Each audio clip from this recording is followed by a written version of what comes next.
Hello, and welcome to this episode of Felonious, a podcast where we discuss the realm of true crime. From chilling cold cases to the wild and wacky, we'll explore it all with a perfect blend of seriousness and humour. My name is Emma.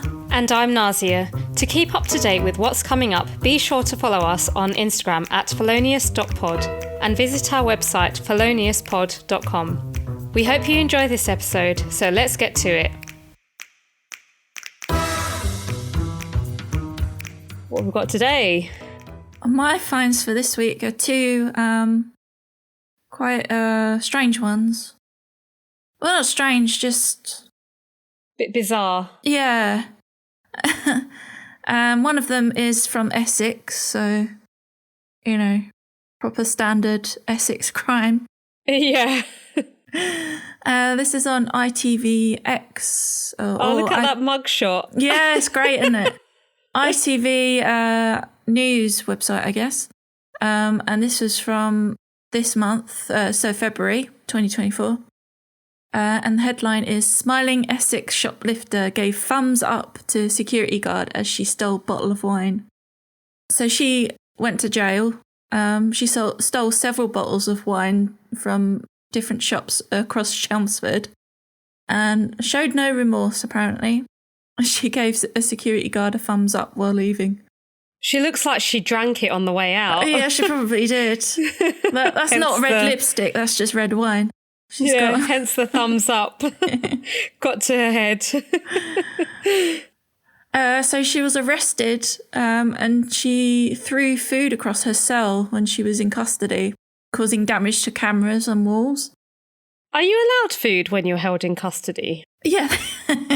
I mean, okay, how long was she in custody for? Okay, sorry, that was a stupid question. It's part of human rights that they actually have to feed their inmates. That's true. I just thought maybe she just got in and, yeah, okay, she was held in custody for a while. That makes sense. Sorry, yeah. I'm very tired, so I'm going to ask a lot of stupid questions. So she admitted to the charges of theft, and the criminal damage came to £5,000.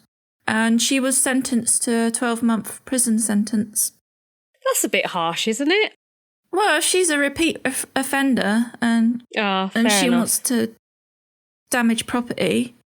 Sounds like she needs to go into some sort of addiction service. Yeah, it does a little bit.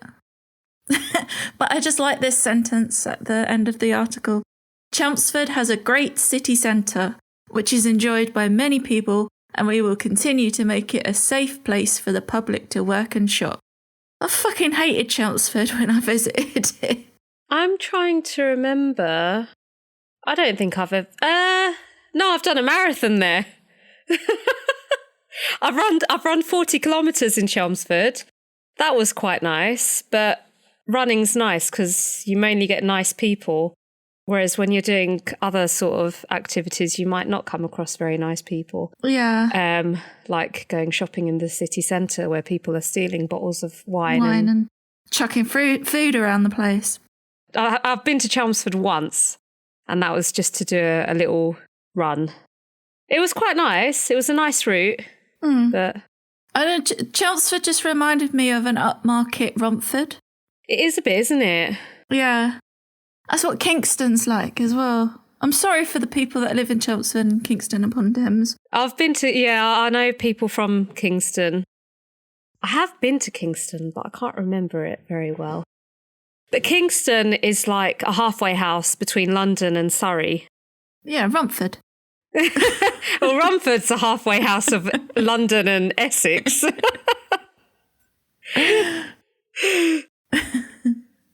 Do you know what pisses me off? Is when people from Surrey try to claim that they're from London. And it's like, no, you're really not. Stop trying. Yeah, that's a bit like us as well, because our address used to be like listed as Essex. It is Essex, but we're Greater London. Greater London, yeah. Joined with Dagenham. Yeah, but we're in the TfL. Yeah, in the right TfL zone, yeah. Yeah. Whereas, no, the reason why I say that is when I did my first massage therapy course, there was another student and on the first day, we all had to introduce ourselves. And she went before me and she was like, I'm probably the only Londoner here, actually, because there were a lot of foreign students, but she was trying to make out she was the only Londoner here. Did she actually speak like that with a posh accent? I don't know, probably not, but she didn't speak with a London accent, that's for sure. And then it came to me and I was like, well, actually, I was born in Brick Lane, which is in London, and I grew up in Barking, which is in London. And it turns out she's actually just from Surrey. But she just thought, oh, I'm in a room full of foreigners. I can get away with this bullshit. But yeah, it pissed me off. And she was a bit of an annoying. I hope she never listens to this podcast, actually. But yeah. Turns out she's our greatest fan. But yeah, she was just one of those people that tried to claim that she was the only Londoner. And she wasn't even from London. She wasn't anywhere near London. Were you like in your Cockney accent? Fuck off, mate. Exactly. I'm trying to remember. I probably did try and put on a Cockney accent. But I was just like, I was actually born in London, like East End. Yeah, exactly. But yeah. Anyway, what's the next one? Okay, the next one is weird. That mugshot does look weird. Yeah. So this one is thief who stole dummies from babies in their prams is jailed. Ew. Yeah. It's a strange one, this. So a homeless man snatched dummies from babies. So if we've got any American listeners, that's pacifiers? Pacifiers, yeah, or soothers. Yeah. So he stole them from the mouths of young babies in 4 separate incidents. And on one occasion, there was an assault. Yeah, a child was assaulted. It doesn't say anything further on that. Yeah. He uses the dummy to soothe them. That was, if you didn't hear Nazia clearly, he uses a dummy to soothe himself. He said he would take the dummy, then go and sit in the tent and use the dummy. So yeah, it's a strange one. Oh, that would freak me out. If you need like pacifiers as an adult or dummies as an adult, that's fine. That's your jam. But leave the children alone, you freak. Yeah, so people of Harlow, wherever that is. Harlow's in Essex, isn't it? Yeah, it is in Essex. It's just a part of Essex that neither of us have been to. I don't even know where in Essex that is. Neither do I. But we're not from Essex, though, Nazia. We're from London. No, we're from London. Yeah, we're Londoners. So, yeah, those were my finds for this week. Yeah. Oh, that one's freaked me out. But it's not going to freak me out as much as today's episode. Yeah. In this episode, we'll be discussing Sture Bergwall, also known as Thomas Quick, between 1991 to 2002. I'm not going to be able to say the Swedish name. Yeah, very well. Just FY. Anyway, yeah, carry on. Sorry. He was known as one of Sweden's most notorious serial killers, and he confessed to over 30 murders while he was detained in a psychiatric hospital. He was convicted for 8 of the murders he confessed to. In 2001, he stopped cooperating with the police, stopped his therapy sessions, and hid from the spotlight for 7 years. He met with a journalist, Hannes Råstam, who made a documentary about him in 2008. He recanted all of his confessions at that time during the documentary and had all of his convictions quashed in 2013. So why did he retract his confessions, and did he really commit these murders? Or was it all a big miscarriage of justice, the biggest in Swedish history? So this episode is going to be split into 3 parts. I think this part's going to be probably the shortest out of the 3, isn't it? Oh yeah, definitely. Yeah. So we're going to ease you in. So part 1 will focus on Sture Bergwall's early life. Again, I do apologise for the pronunciation of the name. My muscles don't work the same way. I can't do Scandinavian. So yeah, it will focus on his early life from his birth up until his first murder confession in 1993. And part 2 will mostly be about his convictions. And part 3 will look at why he recanted his confessions and what Hannes Råstam found out through his research for his documentary. So yeah, there's going to be there's going to be discussions around murder, child and sexual abuse, cannibalism, drug use, alcoholism, my bastardization of Swedish names and Norwegian names and any other Scandinavian name. My perfect pronunciations of Swedish terms and names. Yeah, I mean, you're fine. I say that with a hint of sarcasm. It's still miles better than mine.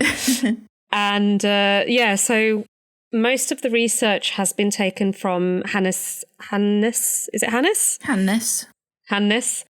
His book, which was it's called Thomas Quick, The Making of a Serial Killer. And then he also did the documentary, The Confessions of Thomas. No, he didn't, did he? Did he do the documentary? No, he did a different one. No, he didn't do that one, yeah. He did a Swedish one, which you've watched, but I haven't. No, I couldn't watch it because it was in really thick Swedish and it didn't have any Swedish subtitles, so it was really difficult for me to get along with. So okay. I gave up in like 10 minutes. Yeah, he discusses his documentary in his book anyway. Yeah, his book is mostly about the documentary, actually. So yeah. So The Confessions of Thomas Quick, that was actually a film for production. And then there's another book, The Strange Case of Thomas Quick by Dan Josephson. And, oh God. The Murders in Apayura. Yeah, that. Which is another documentary. Yeah, that's a Swedish documentary on Swedish television. Yeah. So quite a few varying number of sources. We list all of them on the website anyway. Yeah. So if you didn't get anything from my butchered pronunciations, just go on our show notes. So here was Sture Bergwall. Sture Bergwall was born in 1950 in Falun, Sweden. He was one of 7 siblings, 3 sisters and 4 brothers. Despite having so many siblings, he often felt alone and spent a lot of time by himself.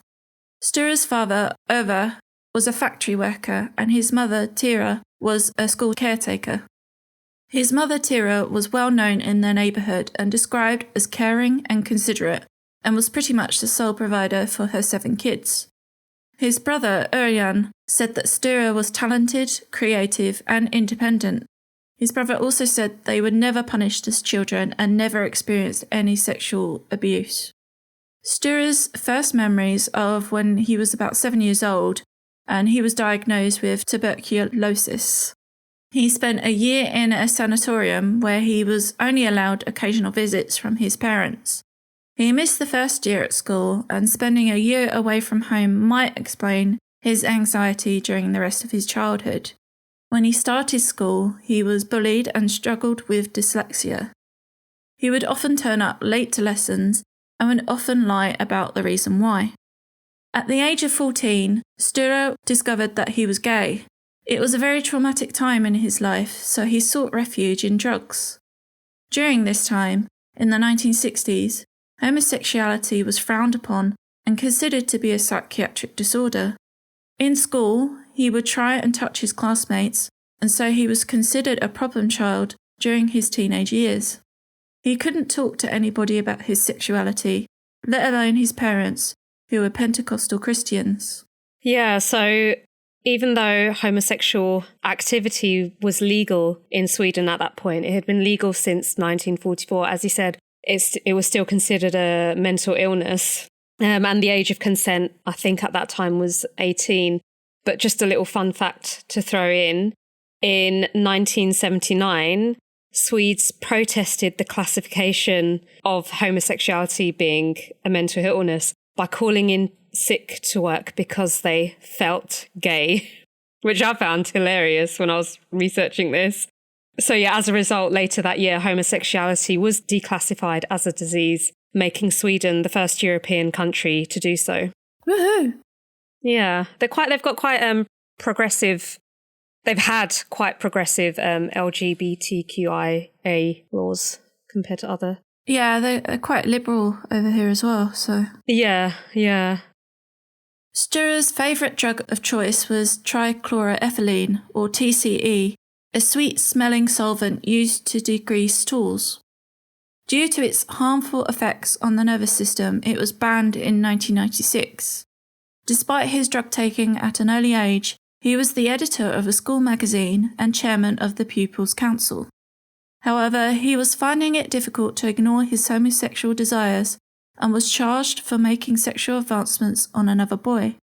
His class teacher noted that he admitted to a homosexual inclination. He begged the school not to tell his parents, which they respected. When Sture was 16 years old, his older brother, Sten Ove, was working as a journalist. His work colleague had told him that Sture had been beaten up because of his homosexuality. Sten Ove refused to believe that his brother was gay. During this time, Sture was referred to a psychiatrist who said that his homosexuality would be cured through appropriate psychotherapy. During the psychiatrist's examination, Sture came across as very intelligent, well-spoken, had a lively imagination, and had a talent for acting. However, he would sometimes have outbursts of anger, probably induced by the drug taking, which he had hidden from everybody. When he was 17, Sture got a job as a janitor in a local bank branch. While at work, he fell for a 14-year-old boy. He had lured the boy into the bank's printed paper store and allegedly touched the boy. The boy then reported this to the police, but no charges were ever brought.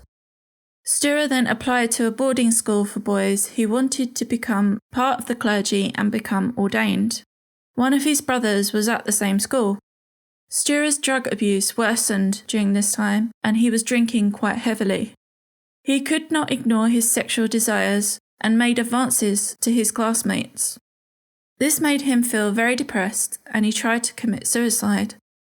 He was admitted into a psychiatric hospital at the end of 1967, where he asked other patients to smuggle in TCE, which he was very addicted to.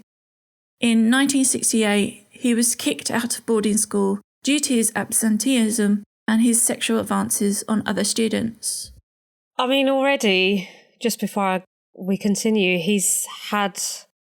It's a hectic life. Yeah, I mean, I think firstly, he's one of 7 children. That can't have been easy for his parents at that point. How anyone could equally give 7 children the attention they need. Maybe that contributed to his personality. Plus, he was bullied, he had dyslexia, and then he had that period of separation because of the tuberculosis.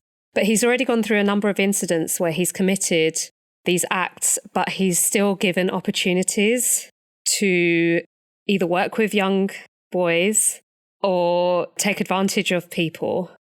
Yeah, it's just not a great start, really, on top of the addiction.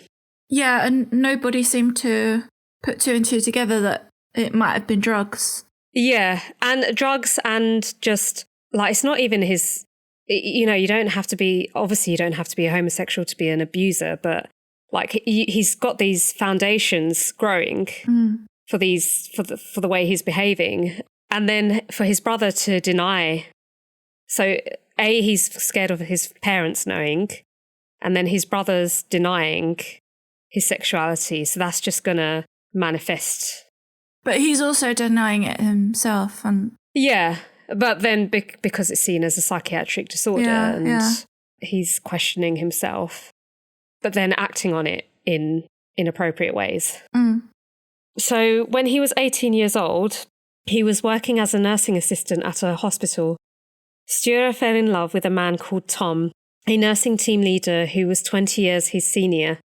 Sadly, Tom committed suicide a few months into their relationship.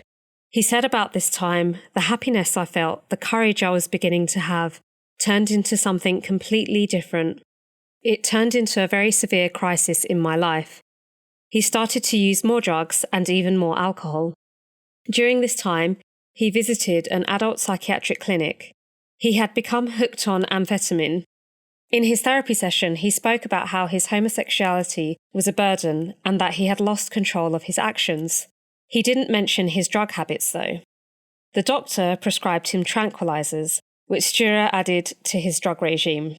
So, going back to what you said, the drugs kind of conflate his actions, but no one's putting the two together. No. After this, he sexually molested 2 boys who were patients at the hospital he worked in. One of the boys was 9 years old and woke up to find Sture in a white doctor's coat touching him, and Sture tried to strangle him to prevent the boy from screaming. He let the boy go when his nose started bleeding. Thinking he had murdered the boy, he ran out of the room. He phoned the hospital exchange from the nursing station and said that the duty doctor should go to where a small boy was dying. He called for a taxi and went to a clergyman he knew. He told the minister about what had happened. He used the minister's phone and left an anonymous message about the boy's murder in the hospital. He then phoned the hospital and his colleague said that the boy was alive. The boy had been found on the floor with a nosebleed and said that he had had a nightmare about a doctor coming into the room and kissing him.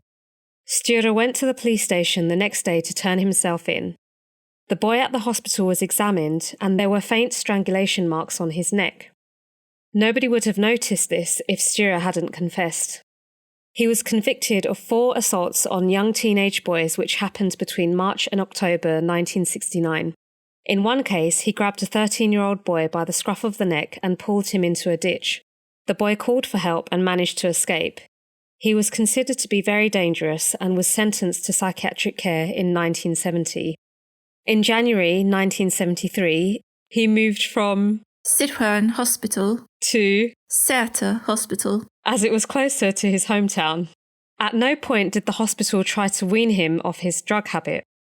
They instead replaced them with benzodiazepines, but he was still able to get other drugs from the kiosk inside the hospital. That's another thing I don't understand is how that went past people in the hospital.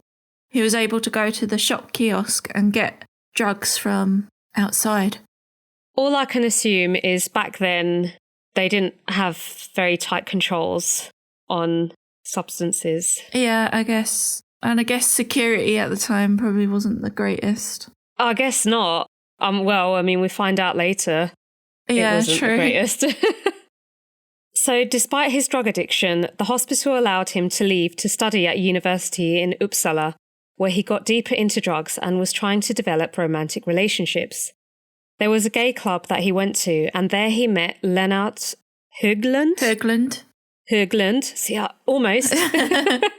In 1974. They left the club together and ended up at Lennart's apartment, where Sture decided to stab Lennart. He stabbed him 12 times and he tried to run away. Sture was arrested days later and lied in the interviews. He said that he had never met Lennart. Then he admitted to being in his apartment when a third man came in and demanded Sture pay him to sleep with Lennart. Sture was never put on trial for attempted manslaughter or convicted for the stabbing, as he was under psychiatric care. So he was just sent back to the psychiatric hospital on the condition that he be placed in a secure ward for a lengthy period. But a few months later, he was out again. In 1975, while discharged from the hospital, Sture tried to take his own life. He had checked into a motel room with 80 tablets of sedatives and benzodiazepines. He started taking the tablets and then realised he didn't want to die alone, and so called a psychotherapist he met as an outpatient. Sture refused to say where he was, but the psychotherapist was able to trace the call, which saved his life. He was readmitted to Säter. In February 1976, his father had a stroke and was taken to Säter. Sture visited his father daily, and his behaviour became calmer, so he was given conditional release.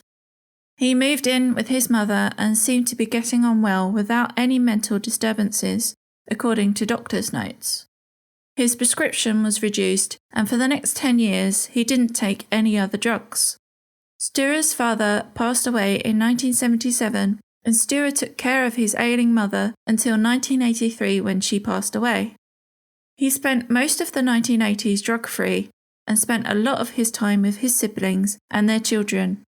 In 1982, He opened a tobacco shop with his brother, and in 1983, after his mother died, he lived on his own in his parents' house. An 11-year-old boy, Patrick Olofsson, would hang out near the tobacco shop and help with chores, and he looked after Sture's dog. Sture got to know the Olofsson family. In 1986, the tobacco shop he had with his brother closed down, and Sture became unemployed. He then opened another tobacco shop but with a new partner, Patrick Olofsson's mother, Margit. Many teenage boys would visit the shop and visit Sture at his home. Sture would make all sorts of things for the teenage boys he knew from the shop and would arrange treasure trails. He hired a holiday cottage where they would have sleepovers. On one occasion, the boys watched a horror film at Sture's house, and during a scary scene, Sture held one of the boys' hands. The teenagers thought it was weird, but at no point did Sture molest any of the boys. In 1987, Sture passed his driving test and got a 1965 red Volvo PV, which was very popular with the teenage boys. Sture organised trips to Stockholm with the boys to see heavy metal bands perform.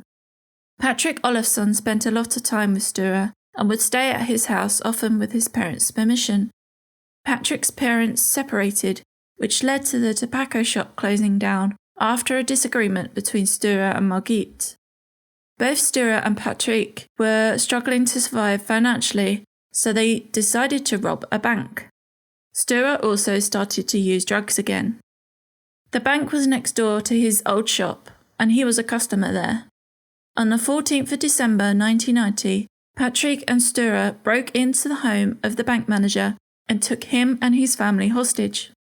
The robbers wore Santa Claus masks and balaclavas to cover their identities, and Sture spoke with a Finnish accent, but he soon forgot and spoke in his normal accent, which led to them both being recognised.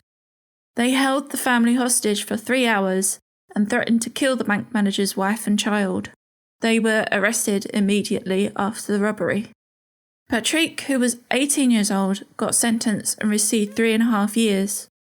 Sture was assessed by psychologists and committed to Säter Hospital in 1991. Journalist Hannes Råstam asked Sture Bergwall in 2008 about the time when he owned the tobacco shop, and he said it was the best time of his life. He said he felt guilty about what he did to Patrick and his family.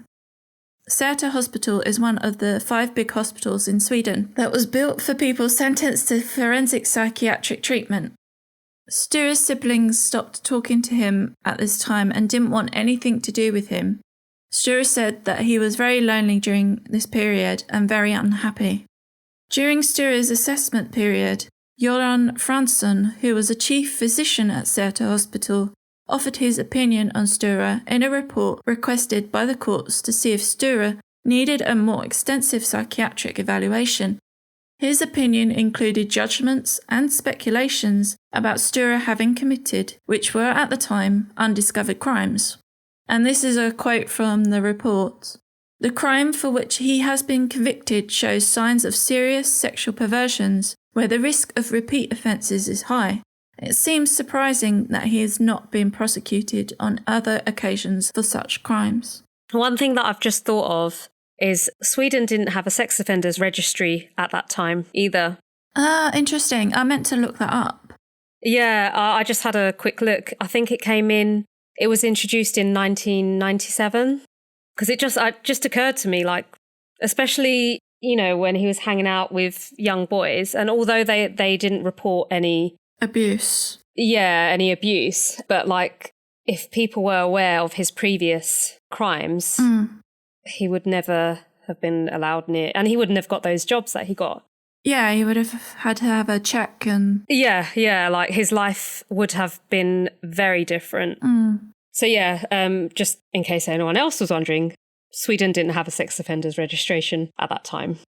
So yeah, Säter Hospital was very progressive with an ambitious treatment plan, with a want for criminals to get involved with therapy so that they could understand themselves and to understand why they had committed their crimes. The main theory that most had at Säter was that these criminals mostly had traumatic childhoods, including periods of sexual abuse, which is why they had committed their crimes. They believed their memories were repressed and were hopeful that if they could encourage the patients to remember their childhood trauma, then the want and need to commit crimes would disappear.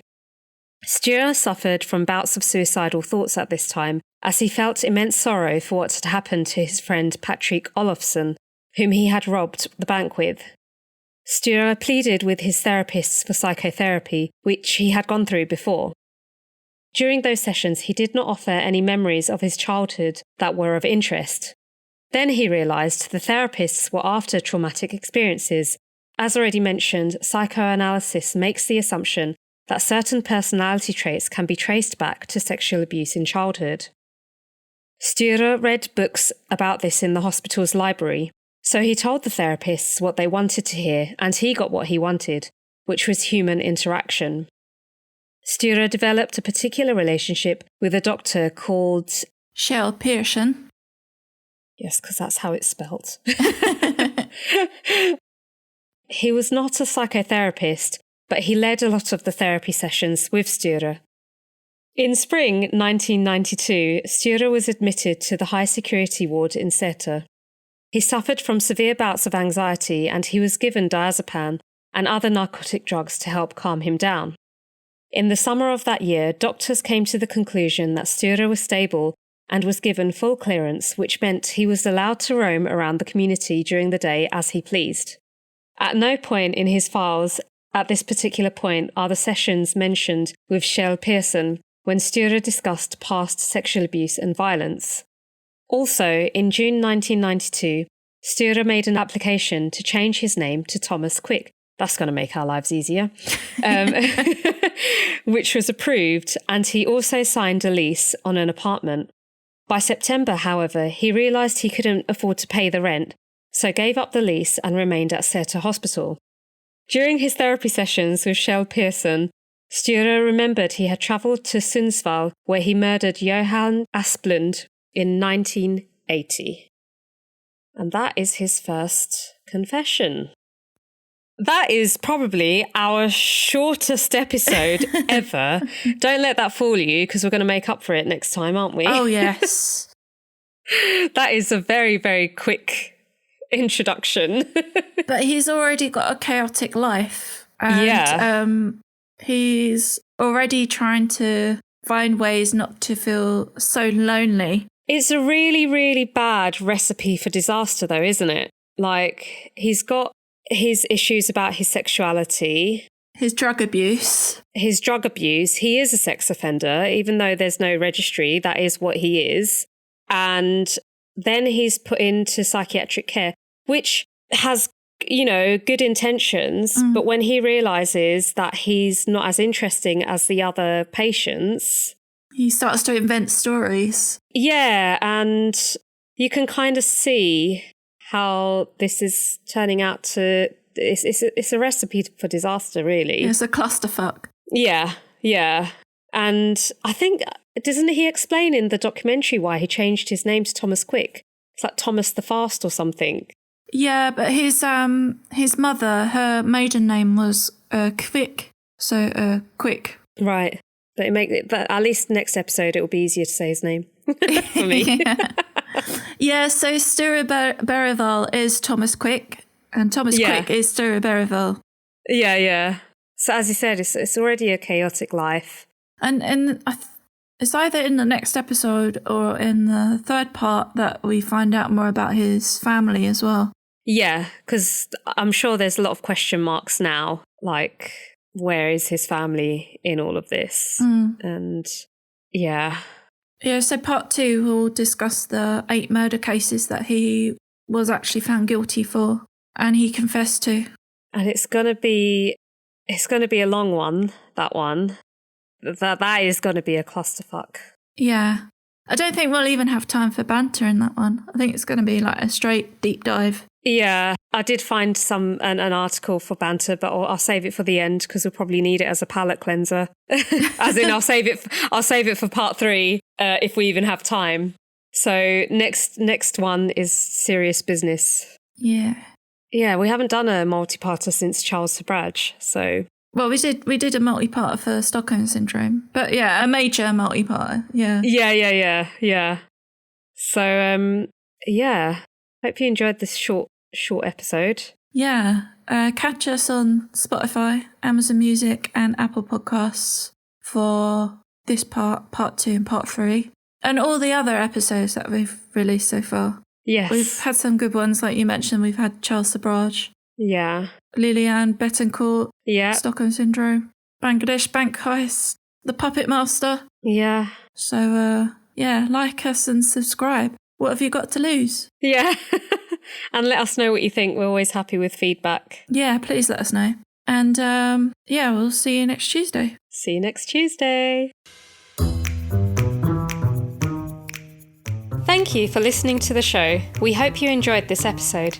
You can find more information about the show on our website at feloniouspod.com or on our Instagram at felonious.pod. Links to our show notes can be found in the episode description, as well as through our website and social media. You can visit our Contact Us page and tell us what you think about the show and if there are any cases you would like us to cover. We hope you join us for the next episode. Goodbye.